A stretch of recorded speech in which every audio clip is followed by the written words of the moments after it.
ഇന്ന് 2-3 ബാഗും കുറച്ച് സ്കൂൾ സാധനം മേടിക്കാൻ വന്നതാണ് കേട്ടോ ഞങ്ങള്. അപ്പൊ നിങ്ങൾ ചോദിക്കും ഒരാൾക്ക് എന്തിനാ 2-3 ബാഗെന്ന്. ഇന്നത്തെ ഷോപ്പിംഗ് എനിക്കോ മോനോ ഉള്ളതല്ല കേട്ടോ.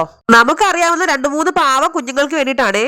ഞങ്ങളെ കൊണ്ട് ചെയ്യാൻ പറ്റുന്ന ചെറിയൊരു സഹായം. പണ്ട് പഠിച്ചുകൊണ്ടിരുന്ന സമയത്ത് ബുക്ക് കാണുമ്പോഴേ എനിക്ക് പേടിയായിരുന്നു. ഞാനാണ് ഇപ്പൊ ഈ ബുക്കുകളെല്ലാം വാരി കൂട്ടിക്കൊണ്ടിരിക്കുന്നത്. തിരിച്ച് വീട്ടിൽ വന്നപ്പോ വീട് ഏതാ ഡാം ഏതാന്ന് അറിയാൻ പറ്റാത്ത അവസ്ഥയിലായിരുന്നു വീട്. വെള്ളം വീഴുന്നിടത്തെല്ലാം പാത്രം പറക്കി വെച്ചിട്ട് ഇപ്പൊ വീടിന്റെ അടുക്കളയിൽ ഒരു പാത്രം ഇല്ലാണ്ടായി. എല്ലാം ദേ ഇവിടെ പറക്കി വെച്ചിട്ടുണ്ട്. നീ ഇപ്പൊ കുളിയും നനയെല്ലാം വീടിന്റെ അകത്താക്കാം, പുറത്തു പോകണ്ടല്ലോ, അത് എളുപ്പമായി. ഞങ്ങൾക്ക് അറിയാവുന്ന 2-3 കുഞ്ഞു മക്കൾക്ക് കൊടുക്കാൻ വേണ്ടിയിട്ടുള്ള സാധനങ്ങളാണ് കേട്ടതെല്ലാം. നമ്മുടെ മക്കൾ വളരുന്നതിനോടൊപ്പം അവർ നന്നായി വളരട്ടെ. ആദ്യം ഞാൻ അവർക്ക് വേണ്ടിയിട്ട് മേടിച്ചത് കുറച്ചധികം ബുക്കുകളായിരുന്നു കേട്ടോ. എന്റെ കയ്യിൽ ഒരുപാട് പൈസ ഉള്ളതുകൊണ്ട് മേടിച്ചൊന്നും അല്ല കേട്ടോ. നമ്മളെ കൊണ്ട് ചെയ്യാൻ പറ്റുന്ന ചെറിയൊരു സഹായം. പിന്നെ മേടിച്ചത് ഈ 3 ബാഗുകളായിരുന്നു. 3 സെലക്ട് ചെയ്തത് മോനാണ്.